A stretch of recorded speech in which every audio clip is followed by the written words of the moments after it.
지금 우리는 그 자립 후원으로 가기 위해서 목사들이 어떤 자세를 갖춰야 되는가, 여기에 대해서 지금 이야기를 하고 있습니다. 첫 번째가 재정 운영에 있어서 처음부터 공개적이고 투명하고 정직하자라는 그런 얘기를 드렸습니다. 두 번째가 있지 않습니까? 두 번째가 목사가 헌금에 있어서 솔선수범입니다. 목사가 먼저 헌금해야 돼. 대부분의 교회 개척에 있어서 목사가 제일 많이 헌금을 하는 경우가 많아요. 그래서 근데 실제적으로 있잖아요. 교회가 자립교회가 되기 위해서는 헌금 설교를 통해서 가르쳐야 됩니다. 근데 목사가 헌금에 있어서 솔선수범하지 아니하면요, 헌금 설교가 여러분 먹히지 않습니다. 성도들은 다 압니다. 우리 목사가 얼마나 헌금하고 있는지. 그런데 개척교회 때 목사에게 대체로 순응하는 이유는 목사가 헌금을 제일 많이 하기 때문입니다. 현실적으로 여러분, 성도들 다 압니다. 이 교회가 목사가 헌금해서 운영한다는 걸 알기 때문에 대체적으로 목사의 권위에 순복하는 현실적인 이유도 있다라는 것을 여러분 인정하셔야 됩니다. 제가 너무 지나치게 현실적으로 지금 말합니까? 예, 그런 것 같아요. 그런데 현장의 이야기를 하지 않을 수가 없군요, 제가. 그래서 목사가 헌금 설교를 담대하게 하기 위해서도, 때로는 또 목사가 먼저 솔선수범을 하지 아니하면요, 교회 자립 후원으로 가기가 대단히 어렵습니다. 어려워요. 그래서 목사는 제일 많은 헌금을 할 수 있도록 한번 해 보셔야 됩니다. 이건 글쎄요, 여러분들 오해하지 말고 잘 들으십시오. 제 작은 체험인데요. 저는 어려서부터 사실은 헌금 훈련을 굉장히 받았습니다. 저희 부모님으로부터. 근데 그 이론적이 아니라 저희 부모님들이 헌금하는 모습을 통해서 저는 어떤 뭐랄까요, 삶 속에서 하나님 앞에 어떻게 드려야 되는지를 정말 배웠거든요.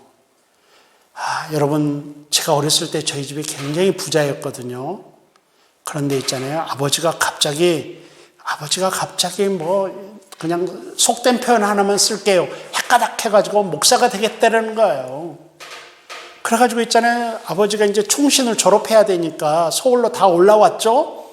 그래가지고 교회를 개척하고 그랬어요. 그랬는데 아버지가 개척했는데 그때 너무너무 가난하게 살았습니다. 재산이 없어서가 아닙니다.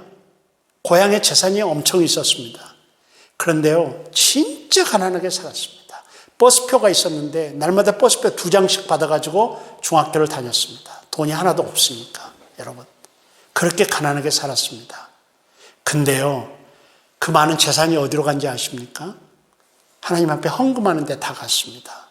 불만도 많았지만 부모님들이 하나님께 드리는 헌금의 그 가치를 제가 보고 자랐습니다.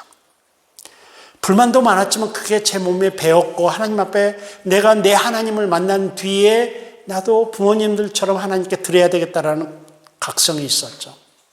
그래서 한 가지 택한 게 뭔가 하면은, 나는 내가 목회하는 기간 동안 내가 우리 교회에서 10번째 안에 들어가는 헌금자가 되리라 결단했습니다. 율법적인 결단이었죠. 나는 어찌되었든 내가 하는 목회에서 아무리 큰 부자가 들어와도 그래도 나는 내 헌금의 양을 10번째 안에, 탑 10 안에 넣으리라, 이런 결단을 했습니다. 교회를 개척하면서부터요. 그래서 그걸 지켰습니다. 10월 달 정도 되잖아요. 그러면은 재정부장에게 헌금 통계를 부탁합니다. 제가 10이 밖에 있잖아요. 그럼 빚을 내서라도 10이 안으로 들어왔습니다. 헌금을 해서. 율법적이죠. 다분히 율법적이죠. 근데 저는 하나님에게 그렇게, 적어도 내가 하나님의 종으로서 하나님 앞에 바로 서기 위해서 내가 한 가지 하나님의 약속이에요. 그건 그 약속을 지키려고 애썼고요. 때로는 헌금하기 위해서 의료보험도 끊어봤고요. 헌금하기 위해서 무슨 펜션이라고 있죠. 연금, 그것도 끊어봤고요. 헌금하려고. 여러분, 그거 율법적인 겁니다. 그래서 율법적인 것은 자기 자신에게만 적용해야지 타인에게 강요할 수 없습니다. 본질이 아니기 때문에. 그렇지만 저는 그랬다는 것이죠. 그래서 그 약속을 지켜냈습니다. 하나님이 하나님이 기분이 좋으셨던 것 같아요. 제가 느끼기에. 제가 하나님이 아니라서 모르지만. 그래서 제 목회도 순탄했고, 제 삶도 그것 때문에 무슨 가난해지거나 그러지는 않았습니다. 여러분, 놀랍게도요, 저는 교회를 개척하고 경제적으로 핀 사람입니다. 믿어지십니까? 보통 교회를 개척하면 부자도 가난해진다고 하는데, 저는 역설적으로요, 그렇게 가난하게 유학생으로서 그냥 막 처절하게 아르바이트 하면서 살고 그러다가 교회를 개척한 뒤에 갑자기 제가 중산층이 돼버렸습니다. 3년 만에. 교회 개척하고 3년 만에. 그래서 저는 교회를 개척하고 부자가 된 사람입니다. 여러분, 이건 저에게만 해당되는 얘기고, 이건 모델이 되는 이야기도 아닙니다. 하나님 앞에서 저 혼자만의 이야기인데, 여러분과 나누는 이유는 이곳이 교육 현장이기 때문입니다. 뭔가 하면은, 먼저 여러분들이 헌금에 대해서 솔선수범하셔야 된다는 거죠. 아낌없이 인색하지 않고 그래야지 헌금할 수 있습니다. 세 번째가 있지 않습니까? 설교입니다. 헌금 설교, 헌금에 대해서 정확히 가르쳐야 된다는 얘기죠. 가르쳐야 된다는 얘기입니다. 그렇지 않으면 여러분, 은혜 받으면 헌금한다. 그건요, 아는 사람들 이야기입니다. 여러분, 은혜를 받으면 하나님께 드리고 싶어지는 마음이 생겨요. 그런데 어떻게 드리고 얼마만큼 드려야 하는지는 가르쳐야 됩니다. 그래서 잘 가르쳐야 됩니다. 헌금에 관한 설교나 가르침을 두려워해서는 안 되죠. 여러분들 그래야 됩니다. 그래서 적어도 제가 생각하기에는 재정운영과 솔선수범의 헌금과 헌금에 대한 가르침, 이 세 가지가 개척교회 때부터 자신만만하고 아주 탄탄하게 이렇게 보여져야 된다고 생각합니다. 여러분, 돈에 대해서 설교하고 헌금에 대해서 설교하기 두렵죠? 그렇지만 해야만 되는 일입니다. 우리들은 성경에 있는 어떤 한 주제를 설교하지 않을 권리가 없습니다. 헌금은 명백한 우리의 설교의 주제입니다. 다만 우리들의 동기가 바르고 우리가 설교한 대로 솔선수범하면서 헌금에 대해서 가르치면 문제가 없으리라고 이렇게 생각이 됩니다. 그래서 이런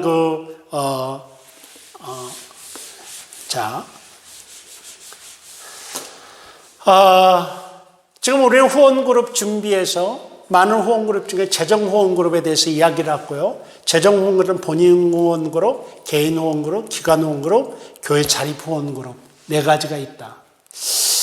한 가지 빠뜨린 게 있는데 본인 후원그룹이 있지 않습니까? 여러분들 글쎄요, 이것도 현실적인 얘기인데 여러분들이 교회를 개척할 때 여러분의 개인의 재산이 들어갔다고 해보십시다. 여러분들 생각을 하셔야 됩니다. 이것이 하나님 앞에 내가 헌금한 것이냐, 아니면 내가 개척하는 교회에 빌려주는 것이냐, 개인적으로 생각하실 필요가 있습니다. 여러분, 굉장히 현실적인 얘기라 여러분 깜짝 놀라시겠지만 훗날에 다 문제가 될 수 있습니다. 많은 경우에 있어서 교회가 자립한 이후에 목사가 욕심꾸러기라고 한 이유가 뭔지 아십니까? 아니면 교회를 개척한 목사가 은퇴할 때 욕심을 내는 이유가 뭔지 아십니까? 내가 내 전 재산을 여기다 들여 넣는 데입니다. 근데 성도들은 그거 목사가 헌금한 거지.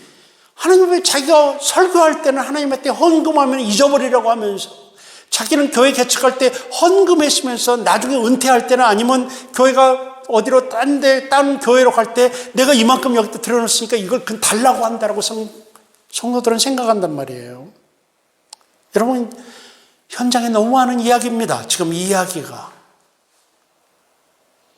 그래서 여러분 처음부터요, 여러분들의 마음에 정하셔야 됩니다. 교회를 개척할 때 이것은 내가 하나님 앞에 헌금한 거다. 내 자산이 들어갔을 경우, 아니면 내가 이것은 나중에 교회에 빌려주고 교회가 자립하고 일어섰을 때 회수할 거다. 하나님 앞에서 부끄러운 게 아닙니다. 두 개 다 부끄러운 게 아니에요. 자연법에 해당됩니다. 그런 걸 결정하셔서 그 내용을 처음부터 기록으로 남기셔야 됩니다. 2명만 돼도 3명만 돼도 셋이서 회의할 거 아니겠습니까? 모든 회의는 기록으로 남겨야 됩니다. 어떤 회의든지. 그리고 그 회의록에 내 어떤 생각을, 그때 단 2사람, 3사람이라도 개척교회 멤버들하고 모였으면은 나는 이 부분은 내가 헌금한 거고 이 부분은 내가 교회에다가 빌려드린 겁니다. 교회를 위해서. 이걸 명확하게 해놓는 게 지혜롭습니다. 지혜롭습니다. 안 그러면 나중에 분란의 요소가 됩니다. 분란의 요소가 됩니다. 여러분, 한 가지 예를 잠깐만 드릴게요. 여러분, 저는 물질적으로 제가 교회 개척에 투자한 게 없습니다. 내 재산이 들어간 게 없습니다. 재산도 없었을 뿐더러 미국의 교회 개척은 초창기에 개척 비용이 그렇게 많이 들어가지 않습니다. 그런데요, 재정과 관련되어서 제가 희생한 게 있습니다. 그때 저는 학생이었거든요. 근데 한국의 유력한 교회에서 저를 장학생으로 선발을 했습니다. 그리고 2년 동안 장학금을 주는데 꽤 많은 액수였습니다. 그 장학금을 받은 우리 학교 교수님들도 꽤 있습니다. 근데 거기 제 1기 장학생으로 선발이 됐어요. 근데요, 그때 제가 학생 신분이었기 때문에 만약에 있잖아요, 이제 그 장학금을 받기 위해서는 한국에 나와야 했습니다. 근데 교회를 막 개척해 놓고요, 한국에 나와야 했거든요. 그런데 그때 내가 학생 신분이었기 때문에 그때 미국의 이민법이 되게 엄격하고 복잡했습니다. 만약에 한국에 나오게 되면, 장학금을 받게 나오게 되면은 물론 다시 미국에 들어오는데 문제는 없을 텐데 그래도 어떤 일이 생긴지 모를 그런 시국이었습니다. 하여튼 근데 저는 돈이 없고 또 학생이고 학비도 내고 그러기 때문에 장학금을 받으러 와야만 했어요. 와야만 했어요. 그러니까 준비를 다 했죠. 비행기도 값도 다 사고 그렇게 해서 짐을 싸가지고 그날 밤에 출발을 합니다. 근데 그날 몇 명 안 되는 성도들이 그나마 저를 찾아왔습니다. 그리고 우리 집에서 데모를 하는 거예요. 못 간다고. 만약에 목사님 못 들어오시면 어떻게 되냐고. 이제 막 교회를 개척해놓고 짐 다 싸놓고 있는데 출발 직전인데 와가지고 그래 진치고 있는 거예요. 속으로는 나는 생존을 위해서 그 장학금 필요한데 근데 결국은 못 갔습니다. 그래서 그 장학금 정말 큰 장학금이었는데 그걸 포기했습니다. 여러분, 그게 있습니다. 그게 있잖아요. 기록에 남았습니다. 우리 목사님 교회 때문에 장학금을 포기했다는 게. 그리고요, 세월이 지났습니다.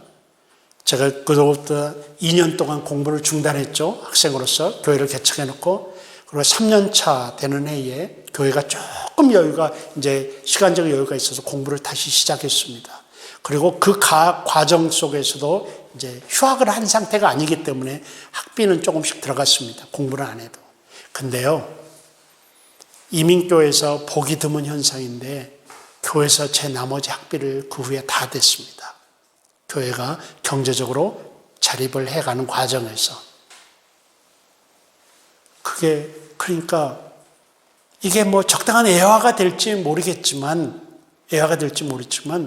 정확하게 기록으로 남기고 여러분의 희생이 무엇이었다는 것을 내세우고 자랑하고 그냥 막 그거 가지고 의시되고 그래서는 절대로 안 되겠지만, 그러나 그 상황을 기록으로 남겨놓는 건 대단히 중요합니다. 특별히 돈과 관련해서요. 돈과 관련해서. 그래야 여러분도 분명해지고 성도들도 분명하게 알고, 그게 특별히 이 개인 후원, 본인 후원 그룹이었을 때, 내가 무엇인가를 했을 때 하는 것입니다. 헌금인지 교회에다가 빌려준 것인지를 명확하게 할 필요가 있다라는 것이죠. 이런 것입니다. 자, 그러면은 재정 후원 그룹을 구성할 시 고려할 사항을 좀 이야기하겠습니다. 첫째는 후원을 요청하라, 좀 공격적이 되라라는 말씀을 하고 싶어요.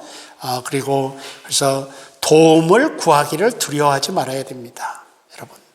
왜냐하면요, 내가 나 잘 먹고 잘 살기 위해서가 아니지 않습니까? 하나님 나라를 위해서지 않습니까? 그러면 온 세상이 다 하나님의 물건이니까 하나님의 것이니까 좀 떳떳해도 된다는 얘기입니다. 그렇다고 무슨 가가지고 이렇게 위협하면 안 되죠. 어젯밤에 하나님이 그러셨는데 당신이 가진 돈 나한테 좀 도와주라고 했습니다. 나를 위해서 나에게 헌금하라고 했습니다. 만약에 헌금하지 않으면 하나님이 벌을 내리시겠다고 했습니다. 이런 식으로 위협하는 것은 뭐죠? 이건 사기죠. 놀랍게도 이런 사기꾼이 꽤 있다라는 사실입니다. 하나님을 빙자해서. 정말 사기꾼. 저는 미국의 대도시에서 목회를 했거든요. 대도시 공항이 있거든요. 여러분, 공항입니다. 그런 가끔 가다 전화가 한 통씩 와요. 하여튼 저희 교회, 그 지역에서는 그래도 알려져 있는 교회니까 목사님을 찾아요. 그럼 공항에서 전화가 와요. 그러면서 하는 말이 무슨 말인가 하면은, 목사님, 하나님께서 나를 이곳에 보내셨습니다. 목사님 교회에서 말씀을 좀 전하라고 하셨어요. 이런 전화가 와요. 자, 여러분 어떻게 하시겠습니까? 이런 전화 받고. 여러분, 종종 있는 일입니다. 나중에는, 목사님 그러셨어요. 근데 하나님께서 저에게는 연락을 안 하셨네요. 수고하세요. 그리고 정중하게 끊습니다. 이런 사기꾼들이 있어요. 저는 사기꾼이라고 생각을 합니다. 그런데 후원을 요청할 때 공격적이고 담대하고 떳떳할 필요는 있습니다. 비굴하게 막 구걸해서는 안 될 것입니다. 그렇지만 겸손해야죠. 겸손하고, 그래서 도움을 구하기를 두려워하지 말아야 됩니다. 요청하면 도움을 줄 것입니다. 누군가 알아서 도와주지는 않습니다. 도움을 요청하는 것은 교회 개척자가 해야만 되는 일입니다. 여러분 있잖아요. 지역 목사를 하다 보면요, 하루에도 도움을 호소하는 편지들이 얼마나 많이 날아오는지 모릅니다. 그러니까요, 여러분 아마 나중에 목회를 하시다 보면 알겠지만, 어떻게 이 사람을 도와줄까라는 이유를 생각하기보다는 어떻게 하면 이 사람을 못 도와준다고 이야기를 할까? 그게 훨씬 고민이 큽니다.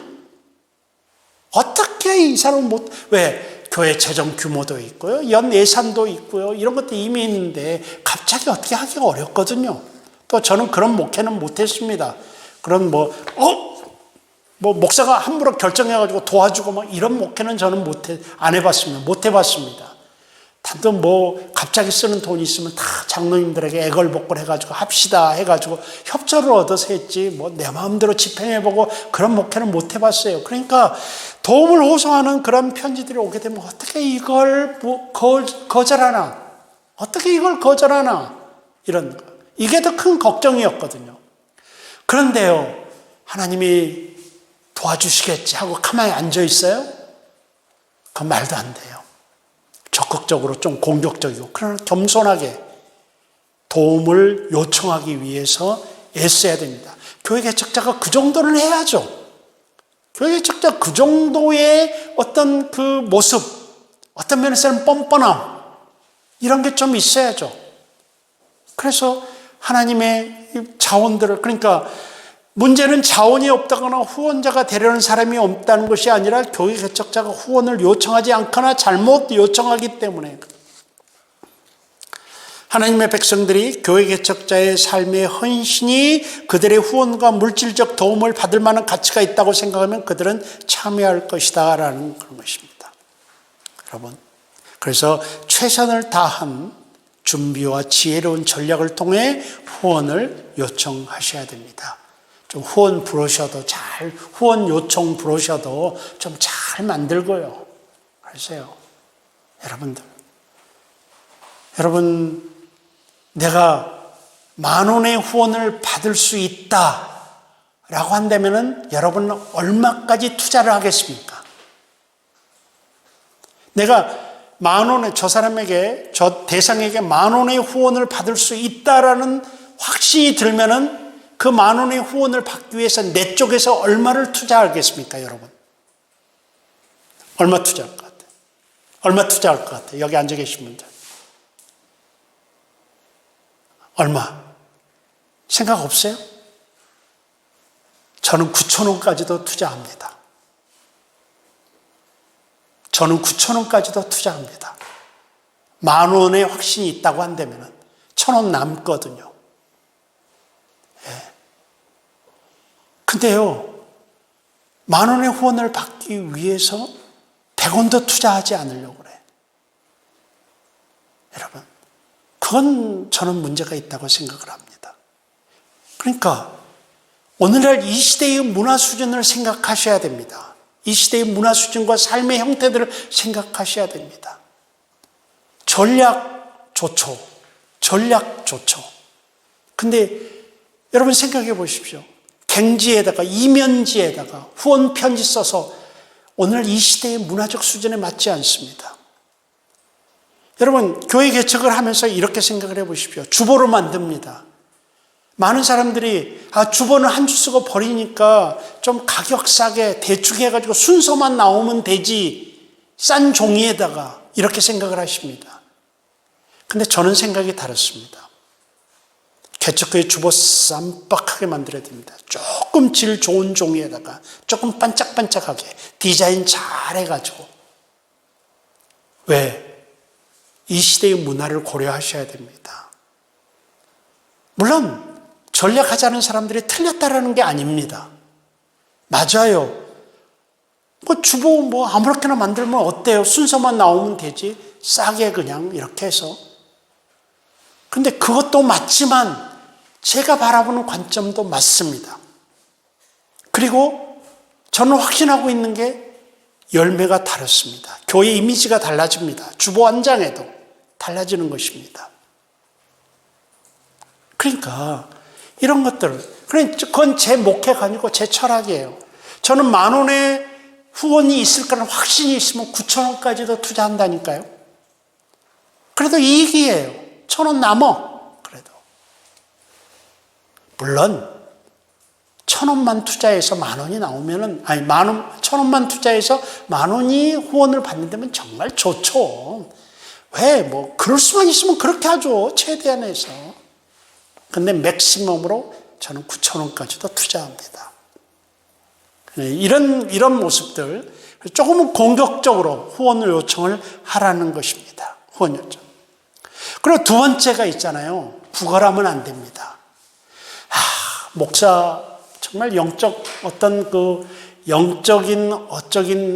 디그너티가 있지. 목사로서. 한 번만 도와주세요. 한 번만 헌금해 주세요. 이런 식으로 구걸하지 않았으면 좋겠습니다. 그러면요, 한 번은 도움받을 수 있습니다. 근데 애따 먹고 떨어져라입니다. 내가 너무 시장 용어를 많이 쓰나요, 여러분? 그렇습니다. 그래서 여러분, 인간관계까지 끊어집니다. 그렇게 한다고 되면은, 저 목사 전화 오면, 또 도와달라고 하는 것보다 전화도 안 받습니다. 나중에는. 그러니까 여러분들, 구걸하는 게 아니라 하나님이 하신 일에 대한 생동감 있는 간증이나 비전을 말하는 것으로 끝나면 됩니다. 하나님이 나를 왜 이곳에 보내셨는지, 왜 교회를 개척했는지, 하나님이 지금 하고 있는 일이 무엇인지, 하나님이 나와 내가 세운 교회를 통해서 무엇을 하고 있는지, 그냥 그 비전과 열정과 하나님이 하시는 일을 간증으로요, 스토리로 이야기하는 것이죠. 여러분, 열정은 전념됩니다. 전념된 열정이 상대방의 후원 지갑을 열게 합니다.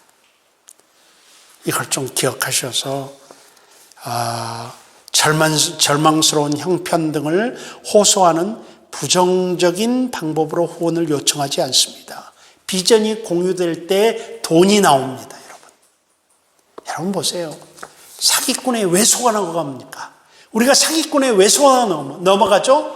사기꾼이 비록 사기이지만 그 사기꾼이 보여주는 눈빛과 사기꾼이 보여주는 거짓 비전과 사기꾼이 보여주는 그 열정 때문에 속아 넘어가는 것입니다. 그래서 사기꾼들이 나옵니다. 왜 이단들에게 빠집니까? 이단들의 그 열정을 보십시오. 그 비전을 보십시오. 거짓된 비전이지만 빠져 넘어가게끔 되어 있습니다. 여러분 그렇습니다. 근데 진짜를 가지고 있는 우리가 구걸을 하기는 그렇지 않습니까? 비전을 이야기하고 열정을, 하나님이 나를 통해서 어떤 일을 하셨다는 것, 어떤 일을 하고 계신다는 것, 그 비전을 위해서 집사님이 필요하다는 것, 그 비전을 위해서 집사님이 헌신이 필요하다는 것, 이 정도 이렇게 하셔야 됩니다. 안 그러고 구걸하게 되면요, 여러분들, 그러니까 한마디만 할까요? 미쳐야 됩니다. 내가 목회에 미쳐야 됩니다. 미쳐있는 사람한테는 논리가 통하지 않습니다. 여러분 논리로 사람 설득하는 줄 아십니까? 논리로 사람 감동시키는 줄 아십니까? 그렇지 않아요. 논리 없고 객관적으로 생각하면은 아무런 논리가 없는 말도 안 되는 소리야. 근데 있잖아요. 그 사람의 전하는 형태와 그 사람이 갖고 있는 확신 때문에 그 논리, 그 말도 안 되는 말에 넘어간다니까요. 이게 인간이에요. 세상에서도. 여러분, 그래서 사기꾼들이 다 넘어가는 거예요. 이단들이 다 넘어가는 거예요. 여러분, 세상 학자들이 말도 안 되는 통일교 논리에 빠져 있는 거 보세요. 왜? 그들이 갖고 있는 비전과 열정과 이런 것들 때문이에요. 이런 것들 때문에. 우리가 그렇게 해야 되는, 우리는 진짜를 가지고 있잖아요. 그럼 진짜를 팔아먹는데, 진짜를 파는데 자신감 없고 말이에요.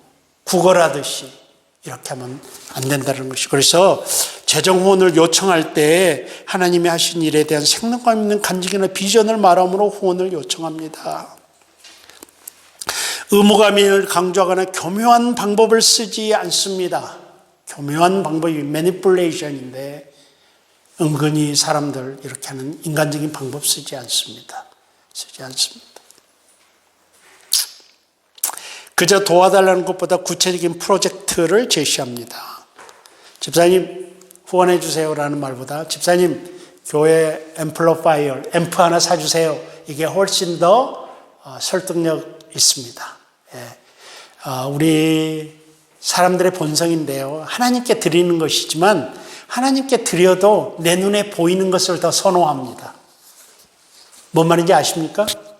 무슨 말인지 알아요, 여러분? 내 눈에 보이는 거. 그러니까 이렇게 보면은 그래도 책상 하나라도 눈에 보이는 걸 이렇게 헌물하기를 좋아하지 그냥 책상 사세요 그러고 돈으로 헌물하는 것보다 이게 좋아합니다. 그 대신 이제 그럴 경우 조심할 게 있습니다. 그 헌물하신 분이 돌아가시거나 또는 교회를 떠나기 전까지는 그 헌물한 걸 함부로 치워서는 안 됩니다. 이제 그랬다가는 큰일 납니다. 이제 그러니까 그런 것도 지혜롭게 생각하시고 여러분들 그거 치웠다가는 여러분들 그렇습니다. 또 모든 후원 그룹과는 관계 유지와 관심을 위해 정기적인 접촉이 있어야 합니다.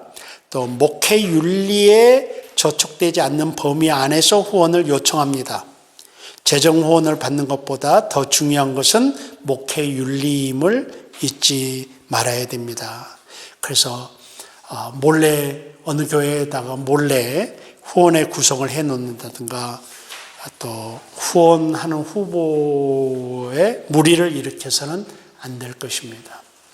여러분 나중에 이제 여러분들이 미래자립교회를 목회한다거나 아니면 교회를 개척했을 때 어떤 권사님이 찾아왔습니다. 과거 여러분이 섬겼던 교회 권사님이에요. 그 권사님이 여러분이 교회를 개척했다는 소식을 듣고 찾아왔어요. 그래가지고 봉투 하나를 내놓습니다. 목사님, 제가 목사님께 이거 헌금하는 것입니다. 목사님, 교회 개척에 유용하게 쓰십시오. 여러분께 500만 원이 들었어요. 자, 여러분 그걸 받겠습니까? 안 받겠습니까? 받겠습니까? 안 받겠습니까? 받아야죠. 아쉬운데 지금 받아야죠. 근데 받는 방법이 문제입니다. 받는 방법이. 여러분 이런 과정을 거쳤으면 좋겠습니다. 덜컥 받았다가 있잖아요. 근데 이제 그런 권사님들은 이제 그 자기 담임 목사님 아무도 몰래 제가 왔어요. 그리고 아무도 몰라요. 이건 내가 헌금한 거 목사님 이렇게 잘 유용하게 사용하십시오. 이렇게 준단 말이에요. 그러면은 많은 분들이 그냥 받을 수 있죠. 받을 수 있는데요. 여러분이 그 권사님, 담임 목사님 입장에서 한번 생각을 해 보십시오. 그 담임 목사님은 과거 여러분이 담임 목사를 섬겼던 분입니다. 그죠? 그 교회 권사님이었으니까. 그죠? 그러면 그 담임 목사님 입장에서는 어떻겠습니까? 여러분 나중에 담임 목사를 해보시면 알겠지만 내 성도가 딴 데 헌금하는 거 좋아할 담임 목사 아무도 없습니다. 저도 그렇더라고요. 저도. 나 몰래. 그건 신학적으로나 성경적으로는 틀리지 않아요. 틀리지 않아요. 근데 있잖아요. 인간 사회에서는 서운함이 있어요. 담임 목사 입장에서. 그리고 교리나 신학 때문에 사이가 깨지는 것이 아니라 이런 감정, 사소한 감정 때문에 깨져요. 여기에 이제 윤리가 개입되는 거예요. 그럼 담임 목사 입장에서는 아니 저놈 부교육자 생활할 때 이쁘게 잘 봐주고 개척교회 할 때도 도와줬더니 내 성도 꼬드겨가지고 헌금 받아갔네. 말로는 그렇게 하지 않지만 제가 겪어보니까요. 마음속에 그게 자리 잡아요. 자리 잡아. 여기서 이제 저는 건방진 놈이네. 윤리도 모르고 이렇게 된단 말이에요.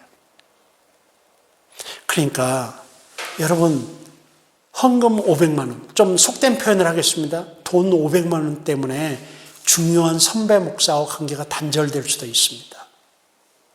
없어도 지금 견디는데. 그러니까 이런 돈을 받을 때 정말 목회 윤리를 잘 생각하셔야 됩니다. 이렇게 하시는 게 좋을 것 같아요. 여러분이 현장에서 알아서 하십시오. 그러나 제가 한 가지 레코멘딩 하는 이유는 권사님 나한테 헌금하는 거 담임 목사님 아세요? 몰라요. 몰래 왔어요. 그래 부담 없이 쓰라는 거죠. 근데요, 성도들의 심리를 알아야 됩니다. 조금 지나면요, 내가 그 목사님한테 500만 원 헌금해서 자기가 떠들고 다닙니다. 여러분 겪으면 금세 이거 겪게 됩니다. 성도들은 자기가 해놓은 선행에 대해서요, 이야기해요. 시간 지나면. 그리고요, 그런 이야기들은 적어도 2, 3주 안에 담임 목사 귀에 들어가게끔 되어 있어요. 들어가게끔 되어 있어요. 그러니까 이런 어떤 인간사회의 관계를 생각해서 교회에다 헌금하시고요. 교회에서 저에게 주도록 해주세요. 이렇게 이야기하는 게 좋습니다. 제가 생각하기에는. 그러면 그렇게 해서 돌려보낸다고 그 돈이 나한테 안 오겠습니까? 맘먹기 있기 때문에 어떤 방법으로든 옵니다. 어떤 방법으로든 헌금이 전달이 됩니다, 나한테. 그래서 교회에다 지정헌금을 해 주십시오. 데지그네이팅 오퍼링이라고 하거든요. 이 헌금을 어디다 써 주십시오. 그렇게 하고 담임 목사에게 전달해 주십시오. 그리고 그 목사님이 저를 불러서 주게끔 하십시오. 여러분, 이게 가장 윤리적이고 안전한 방법이라고 생각이 됩니다. 그래서 헌금 돈 몇 푼 때문에 인간관계가 깨지지 않도록 그렇게 하시는 게 좋을 거라는 생각을 합니다. 교회 개척 초기 재정과 관련해 주의할 사항이 있습니다. 초기 투자를 최소화하라는 것입니다. 초기 투자를. 제발 그렇게 하지 말라는 교회 개척 방법이 뭡니까? 평생 모은 돈과 은행 융자를 통해서 상가를 빌리고 의자와 음향시설 등을 그럴싸하게 갖추는 교회 개척. 성경에 없는 교회 개척입니다. 그 다음에, 여러분, 빚을 내고 빚을 지면서 교회를 개척하는 것은 사실은 믿음이 아니라 도박입니다. 도박. 그러니까 여러분, 빚지다가 뭔지 아십니까? 빚지다? 독사에게 물리다라는 히브리어 어원을 갖고 있습니다. 빚지다가 독사에게 물리다. 빚지다가 히브리어로 말하면 그만큼 무서운 겁니다. 예. 재정적으로 절대로 무리하지 않습니다. 절대로 재정적으로 무리하지 않는 것입니다. 이러한 것을 통해서 여러분, 오늘 재정후원그룹에 대해서 참 여러 가지 이야기를 했습니다. 서두에서 말했듯이 무시하지 마십시오. 오늘날 목회 생태계 안에서 하나님께서는 우리에게 야, 재정 문제는 네가 해결해라 하고 하나님이 말씀하고 계신다고 여기십시오. 그래서 모든 그런 문제들을 잘 좀 정립할 수 있도록. 두지건 목사에 대해서도 제가 이야기를 좀 하려고 했는데 시간이 없어서 넘어가야 되겠습니다. 근데 여러분들, 그 실천신학 세미나라는 과목이 있거든요. 이번 학기에 지금 여러분들은 해당이 안 되겠지만 여러분 학번 이전 학번까지는 그 목회준비 세미나라는 학기 말에 일주일간 듣는 2학점짜리 필수 과목이 있었습니다. 그런데 이제 그게 없어지고, 그러나 여러분 이전의 학번자들이 휴학했다가 이제 복학했잖아요. 그런데 그들은 자기네들이 입학할 때 커리큘럼으로 졸업을 해야 됩니다. 법칙상. 그래서 그들은 목회준비 세미나를 들어야 돼요. 꽤 돼요.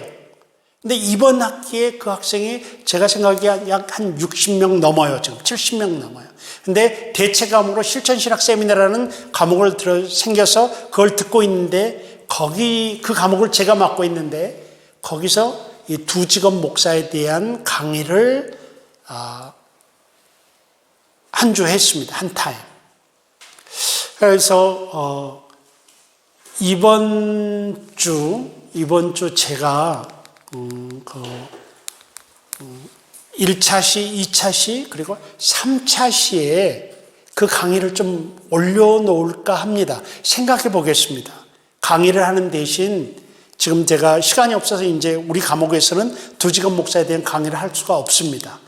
그래서 실천신학 세미나에서 했던 2학점이니까 2시간짜리니까 거기도 2차 시거든요. 그걸 좀 이쪽으로 갖다가 대신 올려놓으면은 어떨까 하는데, 기술적으로는 문제가 없는데, 그러면 여러분 수업이 이번 학기에 4차 시 수업이 되잖아요. 그죠? 그러면 그걸 다 들어야 출석이 되는 건지 어쩐지 이것 때문에 지금 제가 판단을 못 하겠는데, 최소한 여러분들의 그 강의를 들을 수 있는 기회를 어떻게 제공해 보도록 하겠습니다. 두지건 목사에 대해서 여러분, 두지건 목사는 여러분들의 신학적 소신과 신앙의 색깔과 목회 현장에 의해서 선택할 수 있는 여러분의 고난입니다. 다 성경의 뒷받침을 받고 있습니다. 이런 것들을 생각하셔서 관심 있는 분들은 제가 올려드린 강의를 한번 여러분이 들어보시면 좋겠다, 이런 생각이 듭니다.